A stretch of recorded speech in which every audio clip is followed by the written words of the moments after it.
Je m'appelle Hélène, et voici comment mon histoire commence. Dans la chambre d'hôpital, ma sœur a arraché mon tube à oxygène et a dit « Arrête de faire semblant. Tu veux juste faire pitié. » Mes parents se tenaient là, sans rien dire. Alors que je luttais pour respirer, aucun d'eux ne savait que mon chirurgien se trouvait juste derrière eux.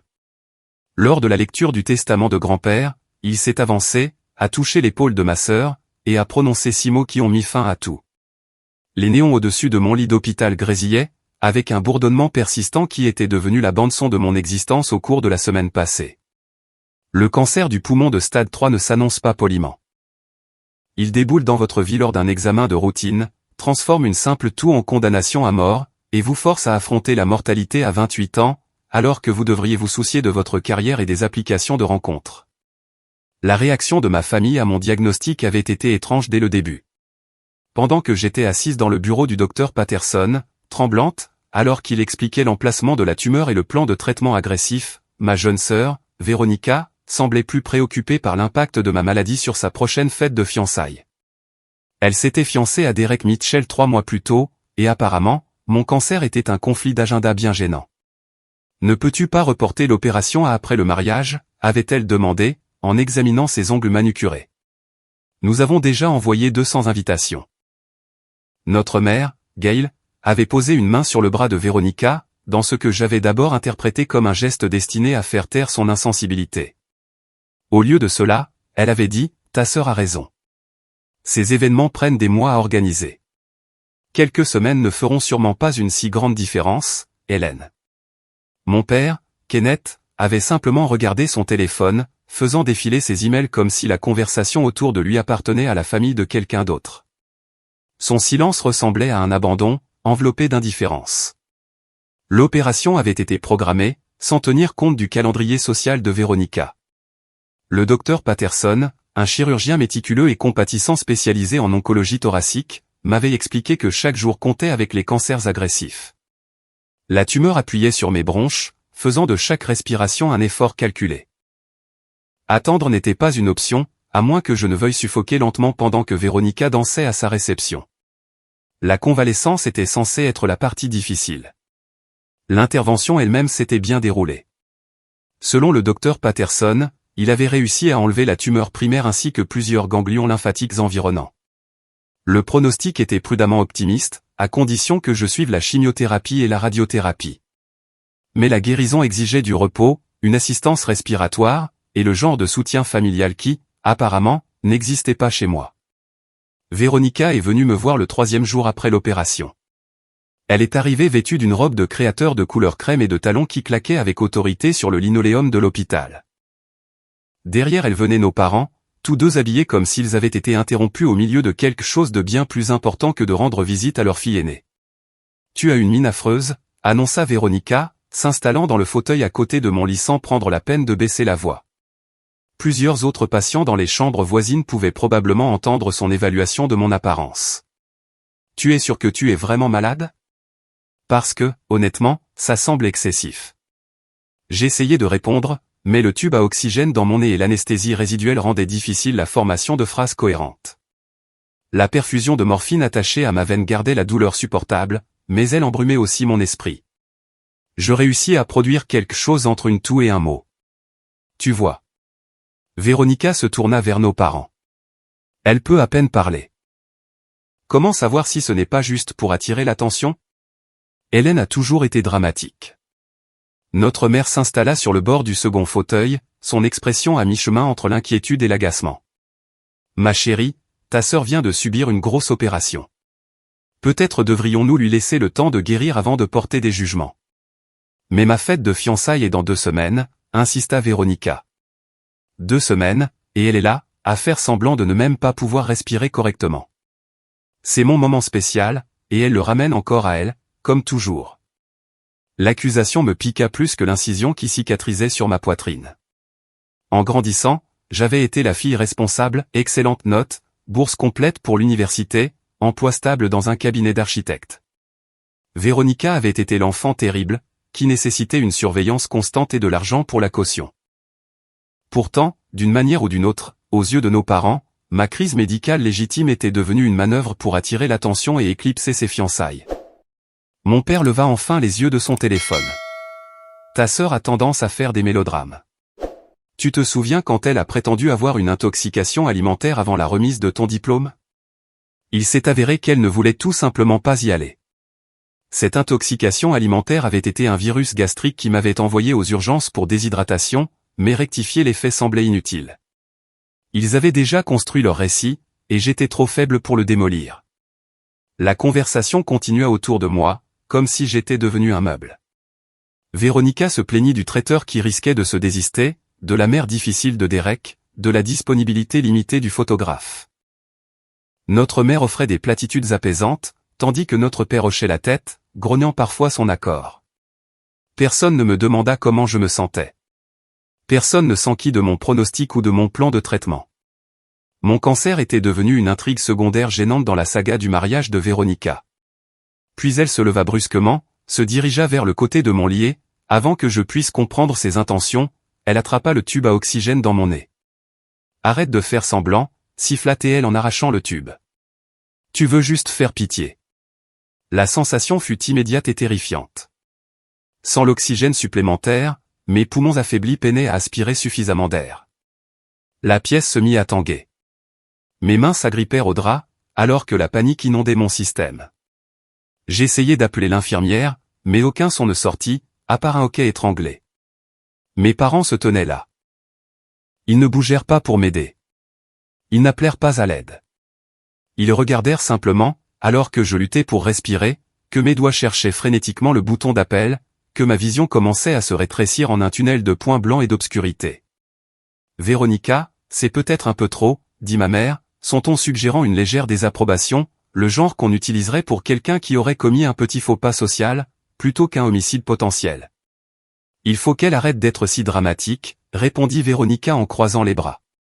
Regarde Hélène, haletant comme un poisson. C'est ridicule. Ce qu'aucun d'eux ne savait, et ce qu'ils n'auraient pas pu savoir, car ils étaient trop absorbés par leur conversation pour le remarquer, c'est que le docteur Patterson était entré dans la chambre environ 30 secondes avant que Véronica ne retire mon tube à oxygène. Il se tenait dans l'embrasure de la porte, consultant mon dossier, quand ma sœur a commis ce qui pourrait être légalement qualifié d'agression contre un patient en convalescence chirurgicale. Sa voix trancha dans la pièce, comme un scalpel dans un tissu. Qu'est-ce que vous croyez faire, exactement? Tout le monde se retourna. Le visage de Véronica perdit toute couleur. Nos parents se redressèrent, comme des élèves surpris en train de tricher à un examen. Le docteur Patterson se déplaça rapidement à mon chevet, replaçant le tube à oxygène avec une efficacité experte. En quelques secondes, un air béni reflua dans mes poumons.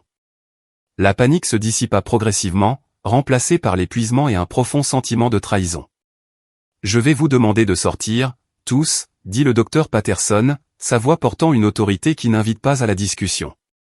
Maintenant. Véronica ouvrit la bouche pour protester, mais quelque chose dans son expression fit taire l'excuse qu'elle était en train de formuler. Ils sortirent en file indienne, comme des enfants réprimandés, et à travers la fenêtre de la porte, je pus voir le docteur Patterson leur parler dans le couloir. Ses gestes étaient vifs, emphatiques. Quoi qu'ils disent, le visage de notre père devint rouge, et la main de notre mère vola à sa gorge. Véronica semblait pleurer, ce qui était un comble, vu qu'elle venait d'essayer de m'étouffer. Quand le docteur Patterson revint, son expression s'était adoucie, en quelque chose qui ressemblait à de la sympathie mêlée de colère. J'ai demandé à la sécurité de les faire sortir des lieux. Ils ne seront pas autorisés à revenir sans votre permission explicite, Hélène, et je vous recommande fortement de ne pas la donner avant d'être rétablie et sortie. Merci, réussis-je à dire, ma voix rauque à cause de l'épreuve. J'ai également consigné ce qui s'est passé dans votre dossier médical, continua-t-il. Ce que votre sœur a fait constitue une agression. Si vous choisissez de porter plainte, vous aurez tout ce dont vous avez besoin. Mais pour l'instant, vous devez vous concentrer sur votre guérison. Votre corps a subi un traumatisme, et le stress entrave la convalescence. Les jours suivants passèrent dans un flou de médicaments, de traitements respiratoires, et de visites du personnel de l'hôpital qui semblait avoir entendu parler de l'incident. Les infirmières venaient me voir plus souvent que nécessaire, leur gentillesse contrastant vivement avec la cruauté de ma famille. Le docteur Patterson passait chaque matin, vérifiant mes progrès et s'assurant que je ne manquais de rien. Le 5e jour, je reçus un appel de ma tante Loretta, la sœur aînée de ma mère, qui vivait à 3 états de là. Elle avait appris mon opération par le bouche-à-oreille familial, et était horrifiée que personne ne l'ait informée plus tôt. Ta mère m'a dit que tu allais bien et que tu ne voulais pas de visite, dit Loretta, sa voix tendue de colère. J'aurais dû savoir que quelque chose n'allait pas. Elle a toujours été une piètre menteuse. Loretta arriva le lendemain matin avec des fleurs, des magazines, et la ferme intention de découvrir toute l'histoire. Je lui racontai tout, le diagnostic, l'opération, l'incident dans la chambre d'hôpital. À chaque détail, son expression s'assombrissait. J'appelle mon avocat, annonça-t-elle quand j'eus fini. Ce que Véronica a fait est criminel. Ce que tes parents ont fait, en restant là à ne rien faire, c'est de la complicité. Et je vais m'assurer que ton grand-père sache exactement quel genre de personne son fils a élevé. Mon grand-père, Charles Whitmore, était le père de mon père et le patriarche de la famille. À 86 ans, il est resté vif comme l'éclair et 2 fois plus coriace. Il avait bâti un empire immobilier commercial prospère à partir de rien, et son opinion avait un poids considérable dans les affaires familiales. Mon père le vénérait. Décevoir Charles Whitmore était la seule chose que Kenneth craignait vraiment. Grand-père n'a pas besoin de s'en mêler, protestai-je faiblement. Il est âgé, et ça ne fera que le contrarier. Il doit absolument le savoir, insista Loretta. Charles a toujours soupçonné que tes parents favorisaient Véronica. Ceci le prouve sans l'ombre d'un doute. De plus, il parle de mettre à jour son testament. Cette information pourrait s'avérer pertinente. Je sortis de l'hôpital 8 jours après l'opération, avec des instructions strictes de me reposer, d'éviter le stress, et de revenir pour des rendez-vous de suivi. Loretta me conduisit à sa suite d'hôtel plutôt qu'à mon appartement, insistant sur le fait que j'avais besoin que quelqu'un s'occupe de moi correctement. Elle engagea une infirmière privée pour surveiller ma convalescence et s'assura que j'avais tout le nécessaire pour une récupération confortable. Mes parents appelèrent 2 fois. Les conversations furent brèves et tendues. Ma mère suggéra que je surréagissais à ce que Véronica avait fait. Mon père affirma que je déchirais la famille en refusant de pardonner et d'oublier. Ni l'un ni l'autre ne s'excusa. Ni l'un ni l'autre ne reconnut que ce qui s'était passé dans cette chambre d'hôpital était une tentative de meurtre, déguisée en rivalité fraternelle. Véronica envoya un texto qui disait « Derek et moi avons décidé de reporter la fête de fiançailles, puisque tu as tout gâché. J'espère que tu es contente, Hélène. » Je bloquai son numéro. 6 semaines plus tard, je reçus une invitation officielle à la maison de mon grand-père pour une réunion de famille. La convocation incluait tous les membres de la famille proche et précisait que la présence était obligatoire. Manquer à l'appel entraînerait de graves conséquences, selon l'élégante écriture de la carte. Loretta me conduisit au domaine, une vaste propriété surplombant la côte que Charles avait achetée 40 ans plus tôt. La maison elle-même était un témoignage de sa réussite, construction en briques et en pierre, jardins impeccables, et un intérieur digne des magazines d'architecture. J'avais toujours aimé y venir enfant, à l'époque où grand-père me donnait des biscuits en cachette et m'apprenait à jouer aux échecs sur la terrasse. Nous arrivâmes et vîmes la voiture de mes parents déjà dans l'allée, ainsi que le cabriolet rouge de Véronica, que Derek lui avait offert comme cadeau de fiançailles. Mon estomac se noua d'anxiété. Je n'avais revu aucun d'eux depuis l'hôpital, et la perspective d'une proximité forcée fit renaître une douleur fantôme dans ma poitrine en voie de guérison. Loretta me serra la main alors que nous approchions de la porte d'entrée. « N'oublie pas, tu n'as rien fait de mal. Tu es la victime ici, Hélène. Ne les laisse pas te faire sentir le contraire. » La gouvernante de Charles, Madame Hoffman, nous accueillit à l'entrée et nous conduisit au salon formel, où le reste de la famille était rassemblé. Mes parents étaient assis, raides, sur le canapé ancien. Véronica occupait le fauteuil à oreilles, Derek se tenant derrière elle d'un air protecteur, comme un garde du corps se préparant au combat. Tout le monde semblait mal à l'aise, sauf mon grand-père, qui était assis à sa place habituelle près de la cheminée, son expression indéchiffrable. « Bien, tout le monde est là, » dit Charles, sa voix portant malgré son âge. J'ai convoqué cette réunion pour aborder des événements récents qui ont été portés à mon attention. Des événements qui, franchement, me dégoûtent et nécessitent une résolution immédiate. Mon père bougea, mal à l'aise. « Papa, si c'est à propos de l'histoire de l'hôpital, ça a vraiment été exagéré. Tu sais comment les filles peuvent être dramatiques à propos d'eux. » Silence. Le seul mot trancha dans la pièce comme une lame. Les yeux de Charles, toujours vifs et calculateurs malgré la cataracte, se fixèrent sur son fils avec une déception sans équivoque. Tu parleras quand je te poserai une question. D'ici là, tu resteras assis et tu écouteras ce que j'ai à dire. La pièce tomba dans un silence tendu. Le visage de Véronica avait pâli, et elle tripotait nerveusement sa bague de fiançailles. Les mains de ma mère étaient si crispées sur ses genoux que ses jointures étaient devenues blanches. Charles continua, il y a 3 semaines, ma petite fille aînée, Hélène, a subi une opération majeure pour enlever une tumeur cancéreuse de son poumon. Elle avait 28 ans, faisait face à une maladie potentiellement mortelle, et avait besoin du soutien de sa famille pendant l'expérience la plus effrayante de sa vie. Au lieu de cela, elle a été victime de négligence, de mépris, et d'une agression pure et simple alors qu'elle se remettait de son opération. Agression est un mot fort, intervint mon père. Véronica ne voulait pas, je t'ai dit de te taire. Le ton de Charles ne souffrait aucune discussion. Ta fille cadette a intentionnellement retiré le tube à oxygène de ta fille aînée, alors qu'elle luttait pour respirer après son opération. C'est consigné dans les dossiers médicaux. Un chirurgien en a été témoin. L'administration de l'hôpital a déposé un rapport d'incident. Cela constitue une agression criminelle, et vous êtes resté là, sans rien faire pour l'arrêter. Ma mère retrouva sa voix, mince et sur la défensive. Charles, tu dois comprendre. Véronica était stressée par sa fête de fiançailles, et les émotions étaient à vif. C'était juste un moment d'égarement. Un moment d'égarement, c'est oublier l'anniversaire de quelqu'un, répondit froidement Charles. Interférer délibérément avec l'équipement médical qui maintient ta sœur en vie, c'est une tentative de meurtre. Le fait que vous minimisiez ce comportement me dit tout ce que j'ai besoin de savoir sur votre caractère. Véronica parla enfin, sa voix tremblante. Grand-père, je ne pensais pas que ça lui ferait vraiment du mal. Je voulais juste qu'elle arrête de faire comme si elle était en train de mourir. Elle doit toujours être le centre de l'attention, même lors de mes événements spéciaux. Ta sœur a un cancer, dit Charles, chaque mot étant précisément articulé. On lui a enlevé une tumeur au poumon. Elle ne faisait pas semblant. Elle se remettait d'une opération qui lui a sauvé la vie. Le fait que tu aies considéré sa crise médicale légitime comme un comportement visant à attirer l'attention, pour éclipser ta fête de fiançailles, démontre un manque d'empathie et de maturité stupéfiant. Le silence qui suivit fut suffocant. Derek posa une main sur l'épaule de Véronica, mais elle la rejeta, des larmes coulant sur son visage. Mon père fixait le sol. L'expression de ma mère s'était figée, entre la honte et le défi. Charles attrapa un dossier sur la table d'appoint à côté de son fauteuil.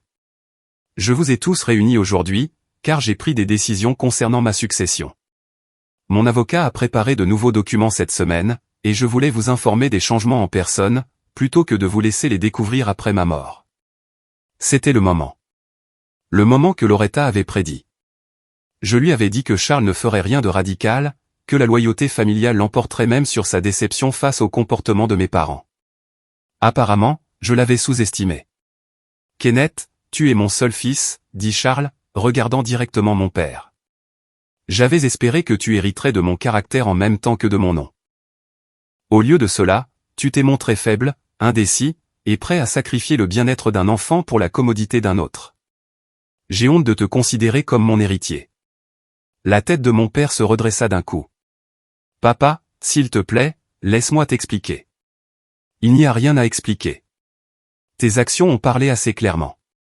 Charles ouvrit le dossier, en extrayant plusieurs documents. Je te retire de mes exécuteurs testamentaires et de mon principal bénéficiaire. Le portefeuille immobilier commercial, les comptes d'investissement, les propriétés, rien de tout cela ne te reviendra à ma mort. Le choc sur le visage de mon père aurait été comique dans d'autres circonstances. Il avait passé sa vie entière à se préparer à hériter de l'empire de Charles, suivant des cours de commerce, travaillant dans l'entreprise pendant des décennies, prenant des décisions en partant du principe que tout finirait par être à lui. Cette supposition venait de voler en éclats. Ma mère haleta. Charles, tu ne peux pas faire ça. Kenneth a consacré sa vie à ton entreprise. Il a été adéquatement rémunéré pour son travail avec un salaire généreux, répondit Charles. Ce qu'il n'a pas gagné, c'est mon respect ou mon héritage. Ceux-ci doivent être donnés à quelqu'un qui en est digne.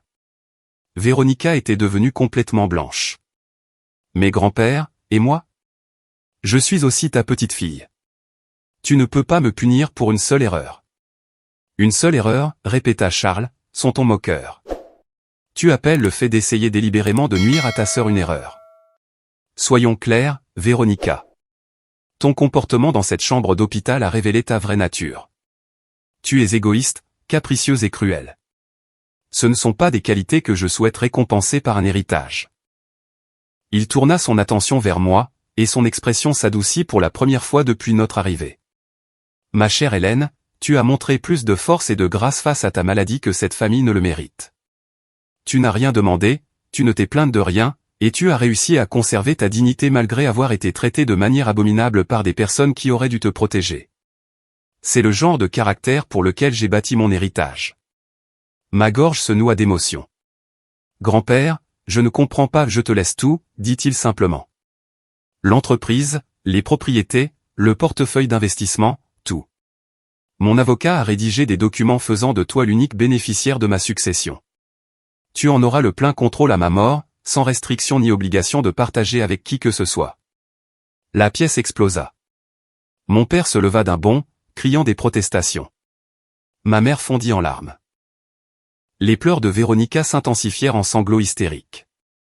Derek avait l'air de vouloir se fondre dans le papier peint. Seul Loretta resta calme, me serrant la main en signe de soutien silencieux. Charles leva la main, commandant à nouveau le silence. Ma décision est définitive. J'ai déjà signé les papiers, et ils ont été attestés par mon avocat et notarié. La contester sera futile et coûteux. Je vous suggère d'accepter les conséquences de vos actes avec la grâce que vous pourrez rassembler. La voix de mon père tremblait de rage. Elle t'a manipulé. Elle t'a raconté des mensonges sur ce qui s'est passé, juste pour voler mon héritage. Elle ne m'a rien dit, répondit Charles.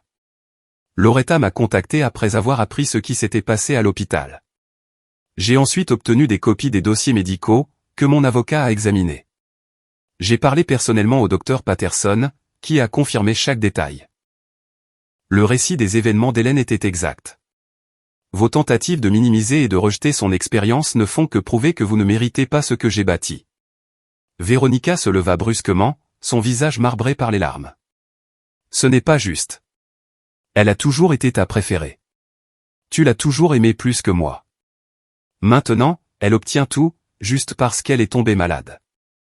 Non, dit fermement Charles.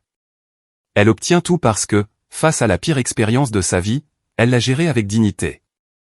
Quand sa famille l'a abandonnée, elle n'est pas devenue amère ou vengeresse. Elle s'est concentrée sur sa guérison. Pendant ce temps, tu as essayé de lui faire du mal, puis tu t'es plainte de la façon dont son cancer gênait ton calendrier social.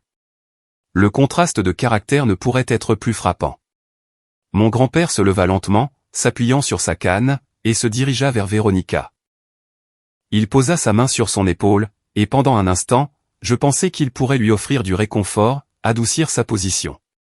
Au lieu de cela, il la regarda droit dans les yeux et prononça 6 mots qui mirent fin à tout. Tu aurais dû être plus gentille. Ces 6 mots tombèrent comme des bombes dans la pièce silencieuse. Véronica s'effondra, ses genoux cédant. Derek la rattrapa avant qu'elle ne touche le sol. Ma mère se précipita à ses côtés, me lançant un regard de haine pure. Mon père resta figé, son visage passant par des émotions trop rapides pour être identifiées, choc, rage, chagrin, incrédulité. Charles retourna à son fauteuil, paraissant soudain avoir ses 86 ans. Vous pouvez tous disposer. J'aimerais parler avec ma petite fille en privé. Ils sortirent lentement, un cortège funèbre d'attente brisée. Véronica dut être soutenue par Derek et notre mère. Mon père partit le dernier, s'arrêtant sur le seuil comme s'il allait dire quelque chose, mais finissant par partir sans un mot. Même Loretta s'éclipsa, déposant un baiser sur mon front avant de sortir sur la terrasse pour nous laisser de l'intimité. Seul avec mon grand-père, je me permis enfin de sentir tout le poids de ce qui venait de se passer. Grand-père, c'est trop. Je n'ai jamais voulu. Je sais que tu ne voulais pas ça, interrompit-il doucement. Tu n'as pas demandé à avoir le cancer. Tu n'as pas demandé à être traité cruellement par ta famille. Et tu ne m'as certainement pas demandé de les déshériter. Mais la vie nous demande rarement ce que nous voulons avant de nous imposer nos circonstances. La question est de savoir ce que nous faisons de ces circonstances. Ils vont me haïr pour toujours, murmurai-je, les mots ayant le goût de la peur. Ils ont fait des choix qui ont conduit à des conséquences naturelles, répondit Charles. Leur haine est mal dirigée. Ils devraient être en colère contre eux-mêmes, mais les gens possèdent rarement ce genre de conscience de soi. Ils te blâmeront, parce que c'est plus facile que d'accepter la responsabilité de leurs propres actions. Il prit ma main, sa poigne étonnamment forte malgré son âge. Je ne vais pas vivre éternellement. Ma santé n'est plus ce qu'elle était, et je veux m'assurer que tout ce que j'ai bâti aille à quelqu'un qui l'honorera correctement. Tu es cette personne, Hélène. Tu as toujours été cette personne, même avant que cette situation ne le confirme. Et si je ne suis pas assez forte? La question émergea, petite et effrayée, révélant l'insécurité que j'avais cachée sous des couches de sang-froid forcé. Tu as survécu à une opération du cancer, dit-il simplement. Tu as enduré que ta sœur essaie de t'étouffer, et tu as réagi en te concentrant sur ta guérison plutôt que sur la vengeance. Tu es plus forte que tu ne le penses. La force n'est pas l'absence de peur ou de doute. C'est de continuer à avancer malgré ces choses. Nous restâmes assis ensemble dans un silence confortable, le soleil de l'après-midi entrant à flot par les hautes fenêtres et projetant de longues ombres sur les tapis persans. Dehors, je pouvais entendre des voix s'élever, ma famille se disputant, me blâmant probablement pour leurs propres échecs, créant des récits qui faisaient d'eux des victimes plutôt que des auteurs. Tu n'as pas à prendre de décision aujourd'hui, dit finalement Charles. L'héritage ne sera pas transféré avant ma mort, que j'ai l'intention de retarder aussi longtemps que possible. Je suis têtu comme ça. Mais je voulais que tu le saches maintenant, que tu comprennes que tu as un avenir au-delà de tes circonstances actuelles. Le cancer ne te définit pas. Le rejet de ta famille ne te définit pas. La façon dont tu choisis de vivre malgré ces choses, voilà ce qui te définit. Je restai au domaine plusieurs heures après le départ de tout le monde. Madame Hoffman apporta du thé et des biscuits, les mêmes que grand-père me donnait en cachette quand j'étais enfant. Nous jouâmes aux échecs sur la terrasse, et pendant un petit moment, je pus prétendre que tout était normal, que ma famille n'avait pas implosé, que je n'étais pas confronté à des mois de chimiothérapie et de radiothérapie, que l'avenir n'était pas une incertitude terrifiante. Mais la réalité a une façon de s'immiscer. Mon téléphone vibrait constamment de messages de mes parents et de Véronica, chacun plus accusateur que le précédent. Ils me traitaient d'ingrate, de manipulatrice, de serpent qui avait empoisonné leur relation avec Charles. Véronica m'envoya un texto disant que j'avais ruiné sa vie et qu'elle espérait que mon cancer reviendrait. Mon père laissa un message vocal disant que je n'étais plus sa fille. Je bloquai tous leurs numéros. Les semaines qui suivirent furent difficiles, d'une manière qui n'avait rien à voir avec le traitement du cancer. La chimiothérapie était brutale, nausées, épuisement, perte de cheveux, et une fatigue profonde qui rendait chaque tâche simple montagneuse. Mais les défis physiques étaient presque plus faciles à supporter que les retombées émotionnelles de l'implosion de ma famille. Tante Loretta devint ma principale aide-soignante, prenant un congé de son travail pour rester avec moi pendant le traitement. Elle me conduisait à mes rendez-vous, me tenait les cheveux pendant de violentes crises de vomissement, et restait avec moi pendant les nuits blanches où l'anxiété rendait le repos impossible. Elle était la famille que j'aurais dû avoir depuis le début. Charles me rendit visite quand sa santé le permettait, apportant des livres et racontant des histoires sur la façon dont il avait bâti son entreprise à partir de rien. Il parlait des échecs et des revers qu'il avait affrontés, des fois où il avait voulu abandonner, mais avait persévéré. Ces histoires étaient des leçons déguisées en divertissement, m'enseignant la résilience sans être moralisateur. Le docteur Patterson restait optimiste quant à mon pronostic. L'opération avait été un succès, et la chimiothérapie semblait fonctionner. Les scanners ne montraient aucune nouvelle croissance tumorale, et les marqueurs cancéreux existants diminuaient. Avec un traitement et un suivi continu, il estimait que j'avais d'excellentes chances de survie à long terme. 6 mois après l'incident de l'hôpital, les fiançailles de Véronica furent rompues. Derek avait apparemment reconsidéré l'idée de se marier dans une famille au drame si spectaculaire. Ou peut-être avait-il simplement vu le vrai visage de Véronica dans cette chambre d'hôpital, et réalisé qu'il ne voulait pas se lier légalement à quelqu'un capable d'une telle cruauté. Quoi qu'il en soit, les fiançailles prirent fin.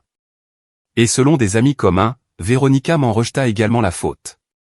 Mes parents tentèrent une réconciliation une seule et unique fois, arrivant à la maison de Loretta sans prévenir, avec des fleurs et des excuses qui semblaient répétées plutôt que sincères. Ils affirmèrent avoir surréagi à l'hôpital et voulaient simplement retrouver leur famille. Notamment absente était toute reconnaissance du fait qu'ils étaient restés là, pendant que Véronica essayait de m'étouffer, ou tout remords sincère pour leur comportement. Nous avons eu le temps de réfléchir, dit ma mère en s'installant délicatement sur le canapé de Loretta. La famille est plus importante que l'argent. Si tu parles à ton grand-père, que tu lui expliques que nous nous sommes réconciliés, peut-être qu'il reconsidérera sa décision concernant l'héritage. Voilà.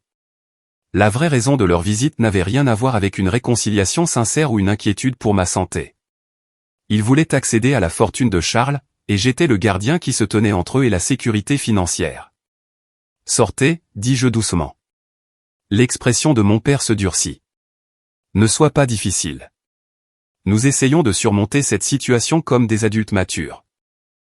Le moins que tu puisses faire, c'est de nous rencontrer à mi-chemin. Vous êtes resté là, à regarder Véronica arracher mon tube à oxygène pendant que je ne pouvais plus respirer, répondis-je, ma voix stable malgré la rage qui montait en moi. Vous avez qualifié mon cancer de mélodrame. Vous m'avez dit que je simulais la maladie pour attirer l'attention. Vous avez choisi la fête de fiançailles de Véronica plutôt que ma vie. Et maintenant, vous voulez que je passe à autre chose, parce que vous réalisez que l'argent de grand-père ne vous parviendra plus? Nous sommes tes parents, insista ma mère. Tu nous dois le respect. Je ne vous dois rien, dis-je. Vous avez renoncé à cette dette lorsque vous avez manqué à votre devoir de me protéger, quand j'en avais le plus besoin. Maintenant, partez et ne revenez pas. Ils partirent, et je ne les revis plus jamais en dehors des procédures judiciaires. Pendant les 2 années entre la réunion de famille et la mort de mon grand-père, quelque chose d'inattendu se produisit. Je commençais à comprendre le poids de la responsabilité qu'il avait placée sur mes épaules. Charles m'invita à le suivre au travail, apprenant les subtilités de l'immobilier commercial auprès de quelqu'un qui maîtrisait le secteur depuis 6 décennies. Nous nous rencontrions tous les jeudis après-midi à son bureau en centre-ville. Il me présentait les contrats en cours, expliquant non seulement les calculs financiers, mais aussi les éléments humains, comprendre les besoins des locataires, reconnaître les partenariats commerciaux durables, identifier les signes avant-coureurs des changements économiques avant qu'ils ne deviennent évidents pour tout le monde. L'argent, ce ne sont que des chiffres sur du papier, me dit-il lors d'une de ces sessions. Ce qui compte, c'est ce que ces chiffres représentent. Des emplois pour des familles, des espaces où les entreprises peuvent se développer, des communautés qui prospèrent parce que quelqu'un a investi judicieusement. N'oublie jamais que l'immobilier, ce n'est pas une question de bâtiment, Hélène. C'est une question de vies humaines. Ces leçons étaient des cadeaux plus précieux que l'héritage lui-même. Charles me préparait non seulement à gérer sa fortune, mais à comprendre la philosophie derrière la façon dont il l'avait accumulée. Des pratiques commerciales éthiques, des transactions équitables, et une préoccupation sincère pour les communautés que ses propriétés servaient. Ces principes avaient guidé chacune de ses décisions. J'appris aussi qu'il avait discrètement suivi ma convalescence et mon développement personnel. Il était au courant de chaque séance de chimiothérapie que j'avais terminée, de chaque résultat de scanner qui revenait négatif, de chaque petite victoire dans ma bataille contre le cancer. Madame Hoffman avait été son informatrice, mais cela avait été fait avec amour plutôt que par surveillance. Il se souciait de moi, sincèrement et profondément, d'une manière que mes propres parents n'avaient jamais fait. La dernière conversation que nous avons eue avant sa mort me resta en mémoire. Il était devenu fragile à ce moment-là, son corps cédant finalement à l'âge, bien que son esprit vif soit resté intact. Nous étions assis dans son bureau, la même pièce où il avait rendu ce verdict dévastateur à mes parents et à ma sœur des années plus tôt. Je ne regrette pas ce que j'ai fait, dit-il soudainement, en changeant mon testament. Certaines personnes ont pensé que j'étais trop dur, que la famille devrait tout pardonner. Mais cautionner la cruauté, ce n'est pas de l'amour. C'est de la lâcheté, déguisée en maintien de la paix. Charles décéda 2 ans plus tard, paisiblement dans son sommeil, à l'âge de 88 ans. Ses funérailles furent très suivies par des associés, des employés, et des amis qui respectaient son intégrité et son sens des affaires. Mes parents y assistèrent, mais s'assirent au fond, l'air diminué et amer. Véronica ne vint pas du tout. La lecture du testament fut une formalité, puisque Charles avait déjà informé tout le monde de ses intentions. Pourtant, l'entendre officialisa le fait que moi, Hélène Whitmore, était désormais l'unique propriétaire d'un empire immobilier commercial valant des dizaines de millions de dollars. Cela semblait surréaliste. Mon père resta de marbre tout au long de la procédure. Ma mère pleura doucement. Quand l'avocat eut terminé, ils partirent sans me parler. J'avais 30 ans, guéri du cancer selon mes derniers scanners, et soudainement plus riche que je n'aurais jamais pu l'imaginer. La responsabilité était écrasante. Charles avait bâti quelque chose de remarquable, et c'était maintenant à moi de le gérer. Le poids de cette confiance me tenait éveillé la nuit, me demandant si j'étais capable d'honorer son héritage correctement. Loretta m'aida à faire la transition vers mon nouveau rôle, me présentant les conseillers de confiance de Charles et me faisant visiter les différentes propriétés et investissements. Je découvris que mon grand-père avait été plus qu'un homme d'affaires avisé. Il avait été généreux de sa fortune, soutenant des bourses d'études, finançant des œuvres de bienfaisance locale, et aidant des employés en difficulté. Ces actes de gentillesse n'avaient jamais été rendus publics ou utilisés à des fins fiscales. Il croyait simplement qu'il fallait aider les gens. Je décidai de poursuivre sa tradition de générosité, en élargissant le fonds de bourse d'études et en créant une fondation en son nom pour soutenir la recherche sur le cancer et les programmes d'aide aux patients. Si mon expérience de la maladie m'avait appris quelque chose, c'est que les crises médicales dévastent les familles financièrement autant qu'émotionnellement. Je voulais alléger ce fardeau pour d'autres confrontés à des batailles similaires. 4 ans après la mort de Charles, je reçus une lettre de Véronica.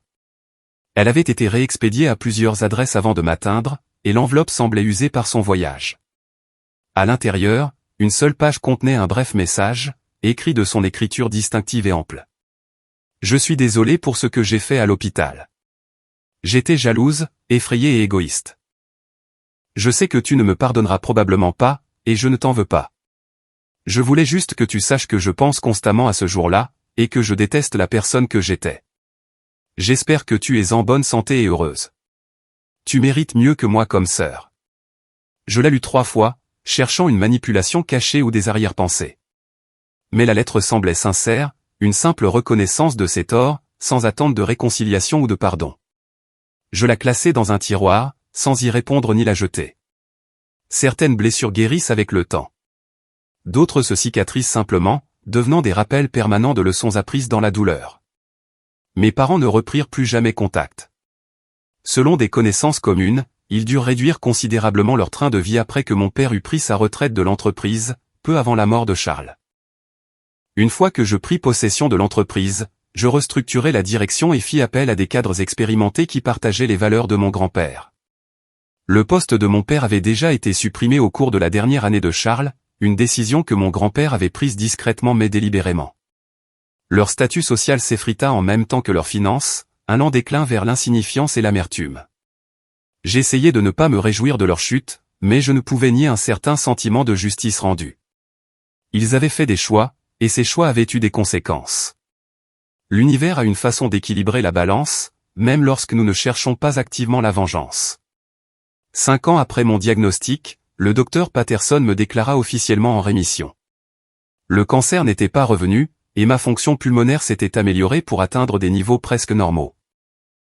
J'avais survécu à ce qui aurait dû me tuer, enduré ce qui aurait dû me briser, et j'en étais ressorti plus forte qu'avant que la maladie ne me force à affronter la mortalité. Debout dans le bureau qui avait été celui de mon grand-père, regardant la silhouette de la ville, je pensais à ces derniers mots à Véronica, « Tu aurais dû être plus gentille ». Une déclaration si simple, mais qui contenait des philosophies entières sur la façon de vivre, de traiter les autres, de construire des relations qui résistent au stress et aux épreuves. La gentillesse n'était pas une faiblesse. C'était une force qui n'exigeait aucun public, ne générait aucune fanfare, et ne demandait rien en retour. C'était le fondement sur lequel se bâtissaient des héritages durables. Mon grand-père l'avait compris, et par son dernier acte, il a enseigné à toute notre famille que la cruauté a des coûts que l'argent ne peut payer. J'avais payé ces coûts, en souffrance et en trahison, dans la perte de relations familiales qui auraient dû être inébranlables. Mais j'avais aussi gagné quelque chose d'inestimable, la certitude que je pouvais survivre au pire et choisir quand même la gentillesse, que je pouvais être trahi par mes plus proches et faire encore confiance aux autres, que je pouvais faire face à la mort et choisir de vivre pleinement malgré tout. L'entreprise prospéra sous ma direction, se développant d'une manière qui aurait rendu Charles fier. J'embauchais des employés en fonction de leur caractère autant que de leurs compétences, créais des politiques d'entreprise qui privilégiaient les personnes au profit, et pris des décisions guidées par le simple principe qui avait tout coûté à ma famille, être gentil. Choisir la compassion.